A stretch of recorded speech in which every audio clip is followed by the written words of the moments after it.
കെമിസ്ട്രിയിലെ first chapter solid state എന്നുള്ള chapter ആണ് നമ്മൾ ഇന്ന് ഡിസ്കസ് ചെയ്യാൻ പോകുന്നത്. അപ്പോൾ സോളിഡ് സ്റ്റേറ്റ് എന്ന് പറയുമ്പോൾ തന്നെ നിങ്ങൾക്ക് അറിയാം എന്താണ് സോളിഡ് എന്നും എന്താണ് ലിക്വിഡ് എന്നും എന്താണ് ഗ്യാസ് എന്നൊക്കെ നിങ്ങൾക്ക് അറിയാം. കെമിസ്ട്രി പഠിക്കുന്നത് മുതൽക്ക് തന്നെ നമുക്ക് സോളിഡും ഗ്യാസും ലിക്വിഡും ഒക്കെ അറിയാവുന്നതാണ്. അപ്പോൾ പ്ലസ് ടുവിൽ സോളിഡിനെ കുറിച്ച് കുറച്ചുകൂടി ഡീപ്പായി നമ്മൾ പഠിക്കേണ്ടതായിട്ടുണ്ട്. അതാണ് ഈ ചാപ്റ്ററിലുടനീളം നമുക്ക് പറഞ്ഞു തരുന്നത്. അപ്പൊ എന്താണ് ഒരു സോളിഡ് എന്ന് നിങ്ങൾക്കറിയാം. അതായത് ഗ്യാസ് എന്ന് പറഞ്ഞാൽ ചലന സ്വാതന്ത്ര്യം കൂടുതലാണ്, ലിക്വിഡ് എന്ന് പറഞ്ഞാൽ അതിനേക്കാൾ കുറച്ചുകൂടി കുറവാണ്. മാത്രമല്ല സോളിഡിന് എന്താണ് ചലന സ്വാതന്ത്ര്യം കുറവാണ്. അതായത് കോൺസ്റ്റിറ്റ്വന്റ് പാർട്ടിക്കിൾസ് എന്താണ് അടുത്തടുത്താണ്. അപ്പോൾ ആ ഒരു ഇന്റർമോളിക്കുലർ ഫോഴ്സ് എന്താണ് വളരെ സ്ട്രോങ് ആണ് എന്നൊക്കെ നിങ്ങൾക്ക് അറിയാം. അപ്പോൾ എങ്ങനെയാണ് ഒരു സോളിഡിനെ നമ്മൾ റെപ്രസെന്റ് ചെയ്തിരുന്നത്? അതായത് ഇതൊക്കെ കോൺസ്റ്റിറ്റ്വന്റ് പാർട്ടിക്കിൾസ് ആണെങ്കിൽ എന്താണ് കോൺസ്റ്റിറ്റ്വന്റ് പാർട്ടിക്കിൾസ് അടുത്തായിട്ടാണ് നമ്മൾ രേഖപ്പെടുത്താറുള്ളത്, അല്ലേ? അപ്പോൾ കോൺസ്റ്റിറ്റ്വന്റ് പാർട്ടിക്കിൾസ് എന്താണ് അടുത്തടുത്താണുള്ളത്. അപ്പോൾ ഇന്റർമോളിക്കുലർ ഫോഴ്സ് ഓഫ് അട്രാക്ഷൻ എന്താണ് വളരെ സ്ട്രോങ് ആണ്. അതുകൊണ്ട് തന്നെ ഇതിന് ചലന സ്വാതന്ത്ര്യം ഇല്ല.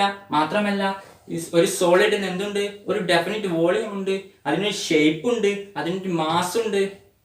അപ്പോൾ ഇതൊക്കെയുള്ള ഒരു സ്ട്രക്ചറാണ് നമുക്ക് സോളിഡിന് പറയാൻ പറ്റുന്നത്. അപ്പോൾ മാത്രമല്ല എന്താണ് ഇത് റിജിഡ് ആണ് എന്നൊക്കെ നമുക്കറിയാം. അപ്പോൾ ഈ പറയുന്ന സോളിഡിനെ കുറിച്ച് തന്നെയാണ് നമ്മൾ കുറച്ചുകൂടി ഡീപ്പായി പഠിക്കാൻ പോകുന്നത്. അപ്പോൾ നമ്മൾ ഈ ഒരു ചാപ്റ്ററിൽ സോളിഡിനെ രണ്ട് ആയി ക്ലാസിഫൈ ചെയ്തിട്ടുണ്ട്. ഏതെല്ലാണെന്ന് നിങ്ങൾക്ക് അറിയാമായിരിക്കും. Crystalline solid and amorphous solid ആണ്. അപ്പോൾ ആ ഒരു ക്രിസ്റ്റലൈൻ സോളിഡിനെ കുറിച്ചും അമോർഫസ് സോളിഡിനെ കുറിച്ചും നമുക്ക് ഈ ചാപ്റ്ററിൽ പഠിക്കാനുണ്ട്. മാത്രമല്ല നിങ്ങൾക്കൊരു സന്തോഷ വാർത്തയുണ്ട്. രണ്ട് തരം ക്രിസ്റ്റലൈൻ സോളിഡ് അമോർഫസ് സോളിഡും ആയി രണ്ടായി ഡിവൈഡ് ചെയ്തിട്ടുണ്ടെങ്കിലും നമുക്ക് അമോർഫസ് സോളിഡിനെ ഈ ചാപ്റ്ററിൽ പഠിക്കാനായിട്ടില്ല. ക്രിസ്റ്റലൈൻ സോളിഡിനെ കുറിച്ചാണ് നമുക്ക് ഈ ചാപ്റ്ററിൽ ഉടനീളം പഠിക്കാനുള്ളത്. സോ ഇതിന്റെ ക്ലാസിഫിക്കേഷൻസും ഇതിന്റെ സ്ട്രക്ചറും മാത്രമല്ല അതിന്റെ അത് വേറൊരു രീതിയിൽ ഡിവൈഡ് ചെയ്തെന്നൊക്കെ നമുക്ക് പഠിക്കാനുണ്ട്. അപ്പോൾ ഇതിന്റെ ക്ലാസിഫിക്കേഷനും ഈ രണ്ട് സോളിഡ്സ്, ഈ ക്രിസ്റ്റലൈൻ സോളിഡ് അമോർഫസ് സോളിഡ്, ഇത് രണ്ടിന്റെയും സിമിലാരിറ്റീസ് എന്തൊക്കെയാണെന്ന് നമുക്ക് ചെക്ക് ചെയ്യാം. അപ്പോൾ എന്തൊക്കെയാണ് ആ സിമിലാരിറ്റീസ് എന്ന് നമുക്ക് നോക്കാം. നമ്മൾ സോളിഡിനെ എത്ര തരത്തിൽ ക്ലാസിഫൈ ചെയ്തിട്ടുണ്ടെന്നാണ് പറഞ്ഞത്. യെസ്, 2 ടൈപ്സ് ആണ്. എന്തൊക്കെയാണ്? Crystalline solid and amorphous solid. അപ്പോൾ ക്രിസ്റ്റലൈൻ സോളിഡിന്റെയും അമോർഫസ് സോളിഡിന്റെയും മെയിൻ ഡിഫറൻസ് എന്തൊക്കെയാണെന്ന് നമുക്ക് നോക്കാം. ഫസ്റ്റ് നമ്മൾ പറയുന്നത് എങ്ങനെയാണ് ക്രിസ്റ്റലൈൻ സോളിഡിന്റെയും അമോർഫസ് സോളിഡിന്റെയും കോൺസ്റ്റിറ്റ്വന്റ് പാർട്ടിക്കിൾസ് അറേഞ്ച് ചെയ്തിരിക്കുന്നത് എന്നാണ്.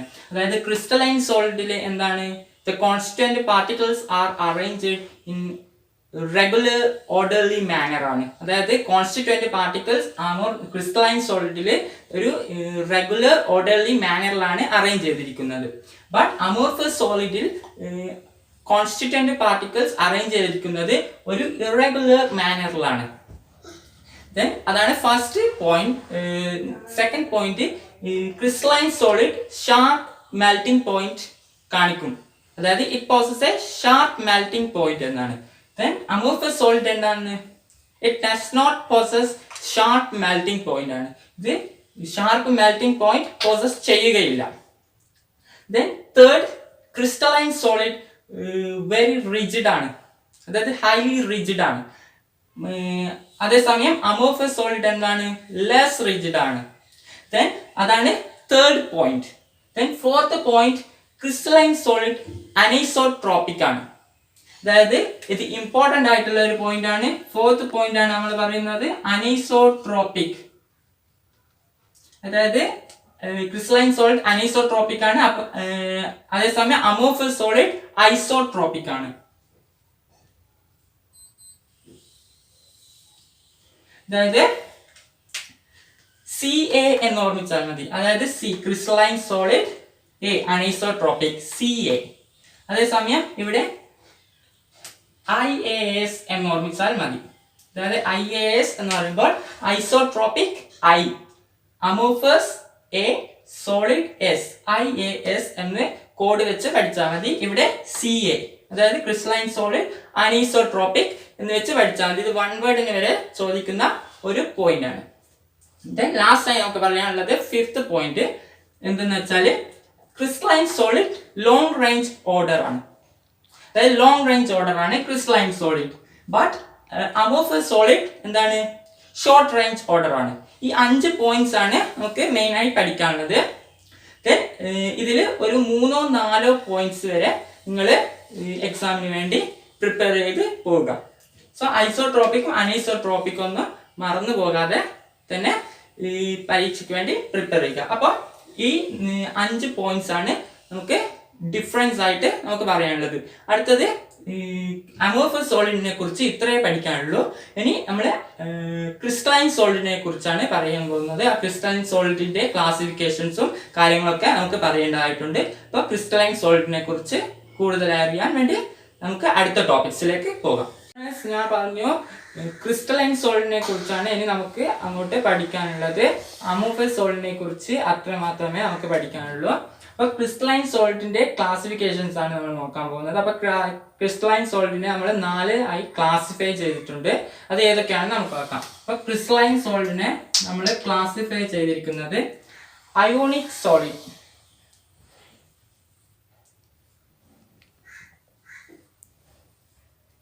ഒന്നാമത്തത് അയോണിക് സോളിഡ്.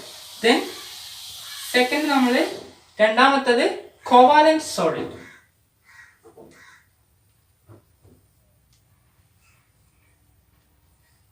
ദെൻ തേർഡ് നമ്മൾ ക്ലാസിഫൈ ചെയ്തിരിക്കുന്നത് മെറ്റാലിക് സോളിഡ്.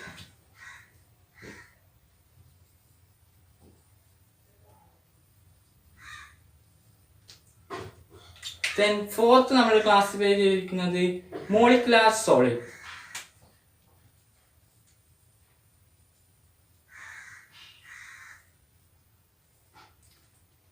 അപ്പോൾ ionic solid, covalent solid, metallic solid and molecular solid. ഈ പറഞ്ഞ 4 ടൈപ്സ് ആണ് ക്രിസ്റ്റലൈൻ സോളിഡിന്റെ ക്ലാസിഫിക്കേഷൻ. അപ്പോൾ ഓരോന്ന് എന്താണെന്ന് നമുക്ക് നോക്കാം. ഫസ്റ്റ് അയോണിക് സോൾട്ട് ആണ് നോക്കുന്നത്. അതായത് അയോണിക് സോൾട്ട് എന്ന് വെച്ചാൽ ഈ അയോണിക് സോൾട്ടിലെ കോൺസ്റ്റിറ്റ്വന്റ് പാർട്ടിക്കിൾസ് എന്താണ്, പോസിറ്റീവും നെഗറ്റീവും ചാർജുള്ള അയോൺസുകളാണ്. അതായത് the constituent particles are positively and negatively charged ions ആണ്. മാത്രമല്ല ആ constituent particles held together by strong electrostatic force of attraction. അതായത് strong electrostatic force of attraction വെച്ചാണ് ആ കോൺസ്റ്റിറ്റ്വന്റ് പാർട്ടിക്കിൾസ് അടുത്ത് നിൽക്കുന്നത്.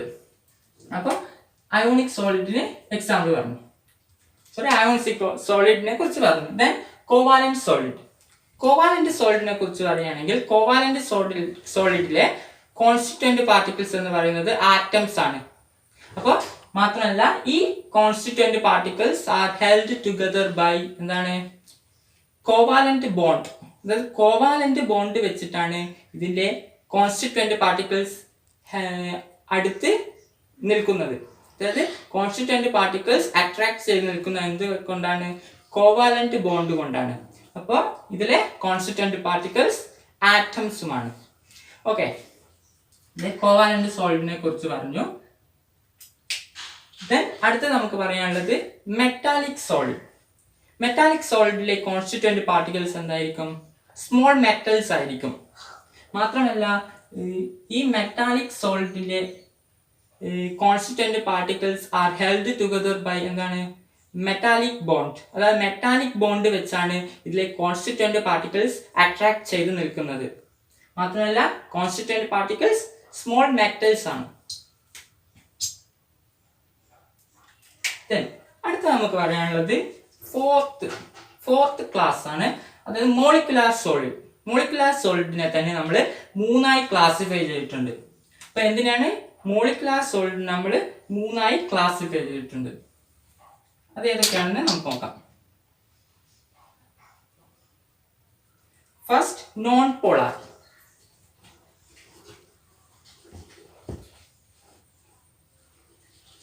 ഫസ്റ്റ് നോൺ പോളാർ ആണ്. സെക്കൻഡ് എന്തായിരിക്കും, ഫസ്റ്റ് നോൺ പോളാർ ആണെങ്കിൽ സെക്കൻഡ് പോളാർ.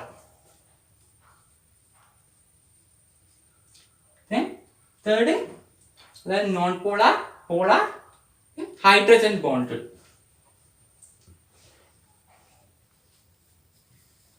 അപ്പോൾ non polar, polar, hydrogen bonded, ഈ 3 ടൈപ്സ് ആണ് മോളിക്കുലാർ സോൾട്ടിനെ ക്ലാസിഫൈ ചെയ്തിരിക്കുന്നത്. അപ്പോൾ ഓരോന്ന് എന്താണെന്ന് നോക്കാം. First non polar. അതായത് നോൺ പോളാർ എന്ന് വെച്ചാൽ ഇതിലെ constituent particles are attracted together by weak London force or dispersion force. അതായത് ഡിസ്പേഷൻ ഫോഴ്സ് വെച്ചോ വീക്ക് ലണ്ടൻ ഫോഴ്സ് വെച്ചോ കോൺസ്റ്റിറ്റ്വന്റ് പാർട്ടിക്കിൾസ് അട്രാക്ട് ചെയ്ത് നിൽക്കുകയാണെങ്കിൽ എന്ത് പറയാം, അത് നോൺ പോളാർ മോളിക്യൂൾസ് ആണ്, നോൺ പോളാർ മോളിക്കുലാർ സോൾട്ട് ആണെന്ന് നമുക്ക് പറയാം. അപ്പൊ ഇതിന് എക്സാമ്പിൾ ആണ് H2Cl2, ഇതൊക്കെ ഇതിന് എക്സാമ്പിൾ ആണ്. Then second, polar solid. എന്തായിരിക്കും polar solid? Yes, the constituent particles are held together by എന്താണ്, dipole interaction. അതാണ് dipole interaction വെച്ച് ഈ കോൺസ്റ്റിറ്റ്വന്റ് പാർട്ടിക്കിൾസ് ഒക്കെ അട്രാക്ട് ചെയ്ത് നിൽക്കുന്നതാണെങ്കിൽ എന്ത് പറയാം അതിന്, അത് പോളാർ മോളിക്കുലാർ സോളിഡ് ആണെന്ന് നമുക്ക് പറയാം. ഇപ്പം ഏത് ഫോഴ്സ് വെച്ചാണ്, ഡൈപോൾ ഇന്ററാക്ഷൻ വെച്ചാണ്. അപ്പൊ ഇതിന് എക്സാമ്പിൾ എന്തായിരിക്കും പോളാറിന്?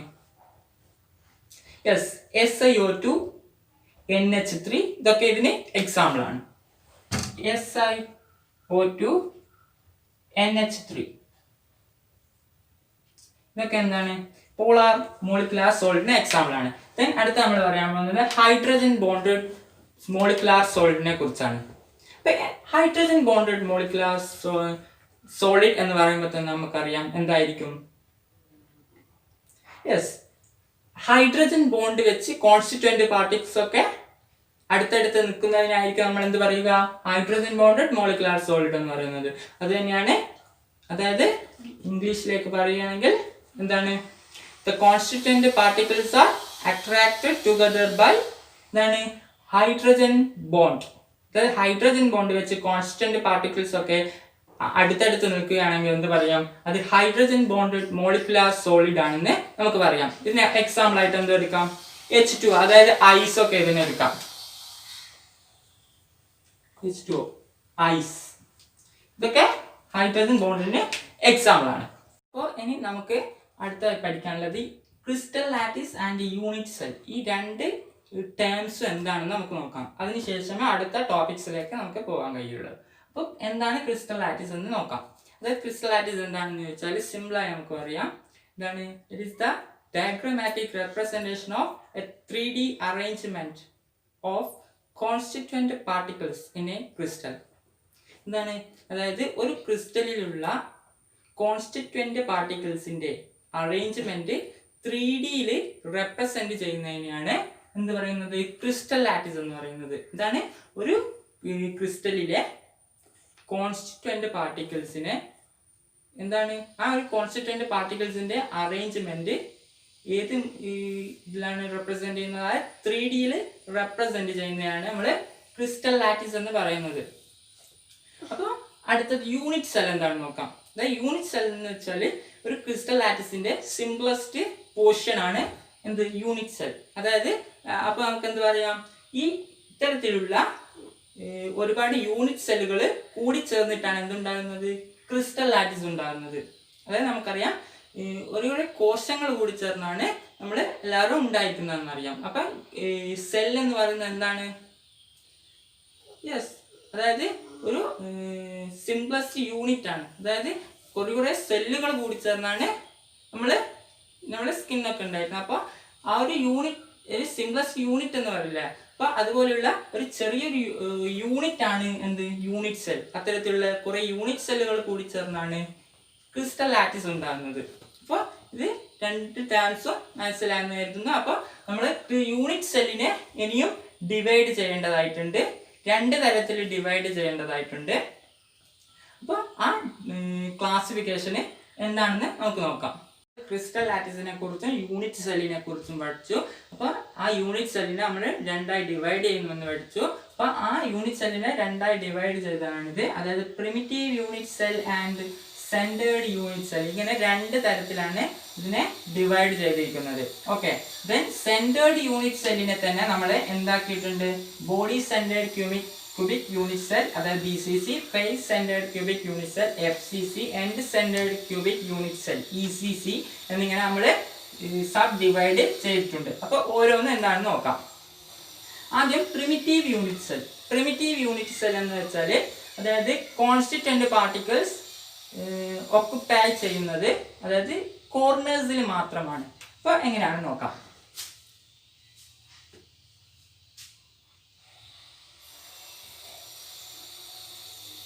ഇതാണ് ഒരു യൂണിറ്റ് സെൽ എന്ന് കരുതുക. ദെൻ ഇതാണ് ഒരു unit cell. Then constituent particles occupy ചെയ്യുന്നത് അതിന്റെ കോർണേഴ്സിലാണ്. അതായത് ഇത്തരത്തിലുള്ള കോർണേഴ്സ്. എത്ര കോർണേഴ്സ് ഉണ്ടാകും? 1 2 3 4 5 6 7 8 ഇത്തരത്തിലുള്ള 8 കോർണേഴ്സിലാണ് കോൺസ്റ്റിറ്റ്വന്റ് പാർട്ടിക്കിൾസ് എന്ത് ചെയ്യുന്നത്, ഒക്കുപൈ ചെയ്യുന്നത്. ഇത്തരത്തിലുള്ള യൂണിറ്റ് സെല്ലുകളെയാണ് നമ്മൾ എന്ത് പറയുന്നത്, പ്രിമിറ്റീവ് യൂണിറ്റ് സെൽ എന്ന് പറയുന്നത്. ഇനി സെന്റേർഡ് യൂണിറ്റ് സെൽ എന്താണെന്ന് നോക്കാം. അതായത് സെന്റേർഡ് യൂണിറ്റ് സെൽ എന്ന് വെച്ചാൽ കോൺസ്റ്റിറ്റ്വന്റ് പാർട്ടിക്കിൾസ് ഒരു യൂണിറ്റ് സെല്ലിന്റെ കോർണേഴ്സിലും ഒക്കുപൈ ചെയ്യുന്നുണ്ട്. കൂടാതെ കോർണേഴ്സിൽ അല്ലാത്ത സ്ഥലങ്ങളിലും കോൺസ്റ്റിറ്റ്വന്റ് പാർട്ടിക്കിൾസ് പ്രസന്റ് ആണെങ്കിൽ നമ്മൾ അതിനെ എന്ത് പറയും, സെന്റേർഡ് യൂണിറ്റ് സെൽ. ഇതിവിടെ പ്രിമിറ്റീവ് യൂണിറ്റ് സെല്ലാണ്. ഇത്തരത്തിലുള്ള ഒരു യൂണിറ്റ് സെല്ലിൽ ഈ 8 കോർണേഴ്സിലല്ലാതെ വേറെ എവിടെയെങ്കിലും കോൺസ്റ്റിറ്റ്വന്റ് പാർട്ടിക്കിൾസ് പ്രസന്റ് ആണെങ്കിൽ നമുക്ക് ഇതിനെ എന്ത് പറയാം, സെന്റേർഡ് യൂണിറ്റ് സെൽ ആണെന്ന് പറയാം. ഇതിനെ ബേസ് ചെയ്തുകൊണ്ട് നമ്മൾ ഇതിനെ മൂന്നായി നമ്മൾ സബ് ഡിവൈഡ് ചെയ്തിട്ടുണ്ട്. BCC, FCC, ECC എന്നിവയാണ്. അപ്പോൾ സെന്റേർഡ് യൂണിറ്റ് സെൽ എന്താണ്, അതായത് കോൺസ്റ്റിറ്റ്വന്റ് പാർട്ടിക്കിൾസ് കോർണേഴ്സിൽ മാത്രമല്ല, അതർ ദാൻ കോർണേഴ്സ്, അതായത് കോർണർ അല്ലാത്ത ഇടങ്ങളിലും കോൺസ്റ്റിറ്റ്വന്റ് പാർട്ടിക്കിൾസ് പ്രസന്റ് ആണെങ്കിൽ അതിനെ എന്ത് പറയും, സെന്റേർഡ് യൂണിറ്റ് സെൽ. അങ്ങനെ നമ്മൾ എന്താക്കി, മൂന്നായി അതിനെ സബ് ഡിവൈഡ് ചെയ്തു. എന്തൊക്കെയാണ്? FCC, BCC, ECC. ഈ മൂന്നാണ് സബ് ഡിവിഷൻസ്. അപ്പോൾ ഈ ബോഡി സെന്റേർഡ് ക്യൂബിക് യൂണിറ്റ് സെല്ലിനെ കുറിച്ചും ഫേസ് സെന്റേർഡ് ക്യൂബിക് യൂണിറ്റ് സെല്ലിനെ കുറിച്ചും എൻഡ് സെന്റേർഡ് ക്യൂബിക് യൂണിറ്റ് സെല്ലിനെ കുറിച്ചും നമുക്കൊന്ന് ഡീപ്പായി പഠിക്കേണ്ടതുണ്ട്. അതായത് അതിൻ്റെയൊക്കെ സ്ട്രക്ചറും കൂടി നമുക്ക് വരച്ച് പഠിക്കേണ്ടതായിട്ടുണ്ട്. അതിൽ എത്ര ആറ്റംസ് ഉണ്ട് എന്ന് കണ്ടുപിടിക്കേണ്ടതായിട്ടുണ്ട്. അപ്പോൾ അത് നമുക്ക് ഈ 3 യൂണിറ്റ് സെല്ലിൻ്റെയും സ്ട്രക്ചർ എന്താണെന്ന് നമുക്ക് നോക്കാം. നമ്മൾ ഈ സെന്റേർഡ് യൂണിറ്റ് സെല്ലിനെ മൂന്നാക്കി ഡിവൈഡ് ചെയ്തു എന്ന് പറഞ്ഞു. ഏതൊക്കെയാണ്? BCC, FCC, ECC. അപ്പോൾ BCCയെ കുറിച്ച് നമുക്ക് ഫസ്റ്റ് പറയാം. അതായത് body centred cubic unit cell. ഒരു യൂണിറ്റ് സെല്ല് നമ്മൾ വരക്കുകയാണെങ്കിൽ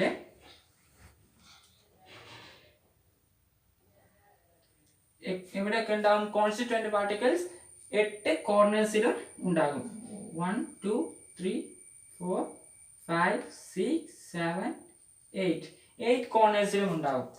മാത്രമല്ല BCC body centred cubic unit cell, അതായത് ബോഡിയുടെ സെന്ററിലും കൂടി ഒരു കോൺസ്റ്റിറ്റ്വന്റ് പാർട്ടിക്കിൾസ്, അതായത് ബോഡിയുടെ സെന്ററിൽ, അതായത് ഇത്തരത്തിലുള്ള ഒരു 3 ഡയമെൻഷണൽ ജോമെട്രി നിങ്ങൾ മനസ്സിൽ കരുതുക. അതിനുശേഷം ഇതിന് ഉള്ളിലായിട്ട്, അതായത് ഇതിന് ഉള്ളിലായിട്ട് ഒരു കോൺസ്റ്റിറ്റ്വന്റ് പാർട്ടിക്കിൾസ്, അതായത് മറ്റുള്ള യൂണിറ്റ് സെല്ലുമായിട്ട്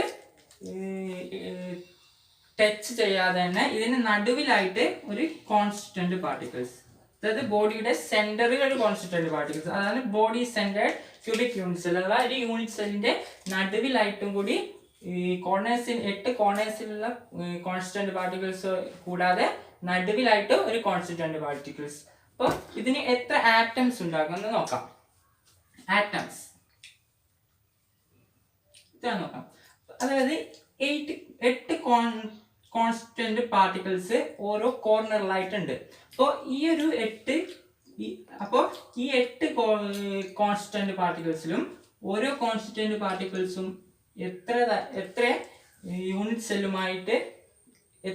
സെല്ലിന് പങ്കുവെക്കുന്നതായിരിക്കും. അതായത് ഇത് എടുക്കുകയാണെങ്കിൽ ഇതിന് മുകളിൽ 1, ഈ സൈഡിലൊന്ന്, ഈ സൈഡിലൊന്ന്, താഴെ ഒന്ന്, അങ്ങനെ വെക്കുമ്പോൾ എത്രയുണ്ടാവും? 1 2 3 4, അതിന് അതേപോലെ മുകളിലും 4. അപ്പോൾ 8 യൂണിറ്റ് സെല്ലുകൾ ഉണ്ടാകും അത് ഈ ഒരു കോർണറിൽ. അപ്പോൾ 8 എണ്ണത്തിനും കൂടിയാണ് ഈ ഒരു കോൺസ്റ്റിറ്റ്വന്റ് പാർട്ടിക്കിൾസ്. അപ്പോൾ 8 എണ്ണമാണ് ഈ കോർണറിൽ ഒരു കോൺസ്റ്റിറ്റ്വന്റ് പാർട്ടിക്കിൾസിനെ എടുക്കുന്നത്. അപ്പോൾ 8 കോൺസ്റ്റിറ്റ്വന്റ് പാർട്ടിക്കിൾസ് ഇൻറ്റു എത്രയാണ്? 8 യൂണിറ്റ് സെല്ലുകളാണ് ഉള്ളത്. അപ്പോൾ 1/8. 8 യൂണിറ്റ് സെല്ലുകളാണ് ഈ ഓരോ കോൺസ്റ്റിറ്റ്വന്റ് പാർട്ടിക്കിൾസുമായിട്ട് ടച്ച് ചെയ്യുന്നത്. അപ്പോൾ 8 ഇൻറ്റു 1/8 പ്ലസ് ഈ ഒരു ബോഡിയുടെ സെന്ററിലുള്ള കോൺസ്റ്റിറ്റ്വന്റ് പാർട്ടിക്കിൾസ് മറ്റ് യൂണിറ്റ് സെല്ലുമായിട്ട് യാതൊരുവിധ ടച്ചും ഇല്ല. സോ ഈ ഒരു കോൺസ്റ്റിറ്റ്വന്റ് പാർട്ടിക്കിൾസ് ഈ ഒരു യൂണിറ്റ് സെല്ലിന് മാത്രമാണ്. അപ്പോൾ പ്ലസ് 1 ഈക്വൽ ടു എത്രയാണ്? 1 പ്ലസ് 1 ഈസ് ഈക്വൽ ടു 2. അപ്പോൾ 2 ആറ്റമാണ് body centred cubic unit cell, face centred cubic unit cell. അപ്പോൾ ഒരു യൂണിറ്റ് സെല്ലിൽ 8 കോർണേഴ്സ് പോയിന്റ്സിലും ഓരോ കോൺസ്റ്റിറ്റ്വന്റ് പാർട്ടിക്കിൾസ് ഉണ്ട്. അതിന് പുറമെ ഒരു യൂണിറ്റ് സെല്ലിൽ 6 ഫേസുകൾ ഉണ്ടാവും.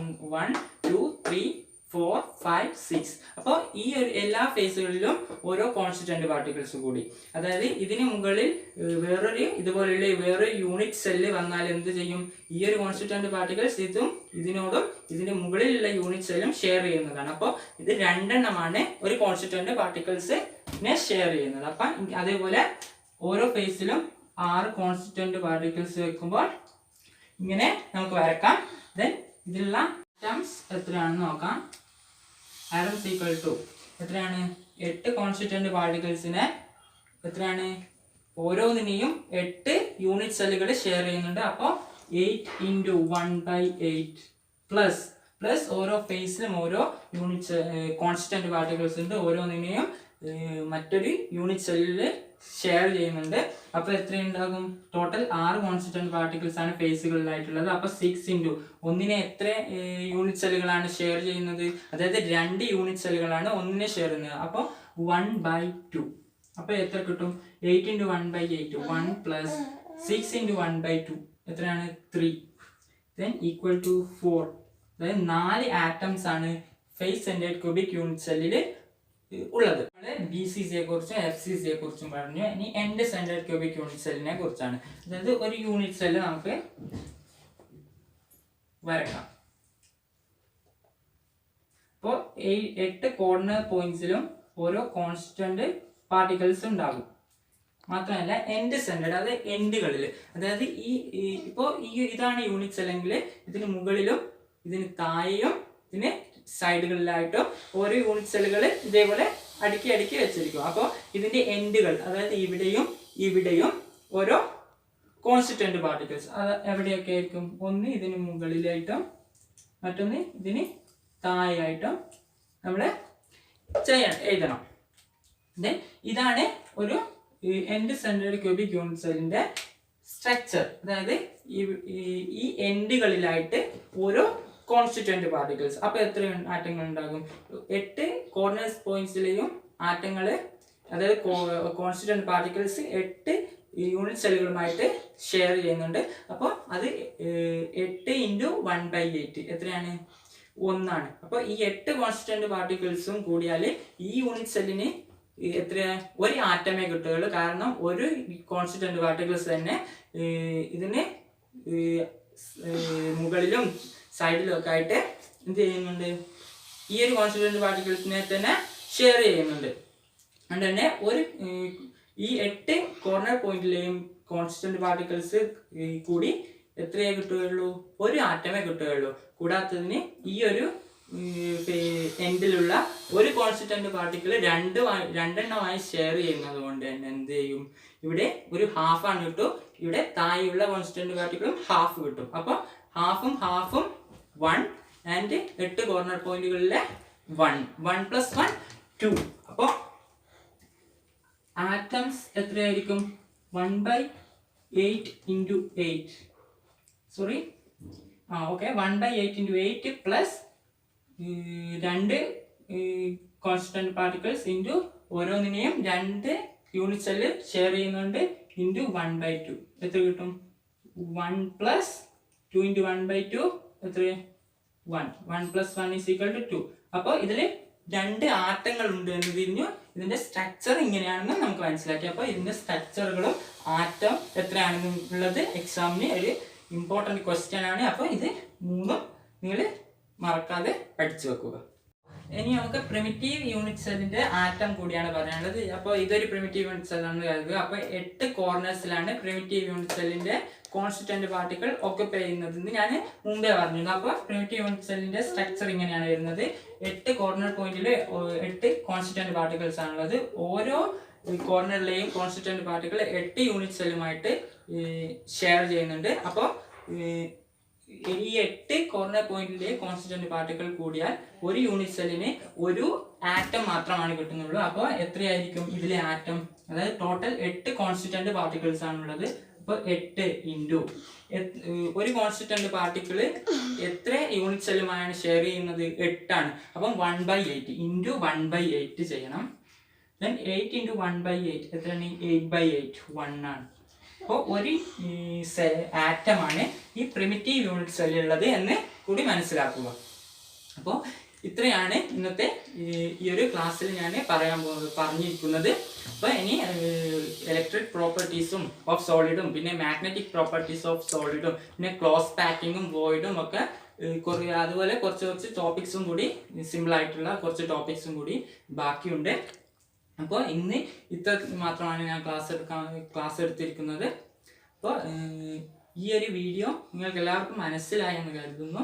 ദെൻ അടുത്ത ടോപ്പിക്സുകൾ അടുത്ത ക്ലാസ്സിൽ തന്നെ എടുക്കാൻ വേണ്ടി ശ്രമിക്കുന്നുണ്ട്. ദെൻ നിങ്ങൾക്ക് ഈ വീഡിയോ ഇഷ്ടമായെങ്കിൽ ഈ വീഡിയോ മറ്റുള്ളവർക്ക് ഷെയർ ചെയ്യുക. നിങ്ങളുടെ അഭിപ്രായങ്ങൾ കമൻറ്റ് ചെയ്യുക.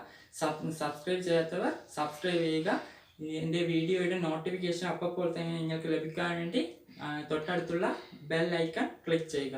അപ്പോൾ ഇന്നത്തെ ക്ലാസ് കേട്ടതിന് എല്ലാവർക്കും നന്ദി.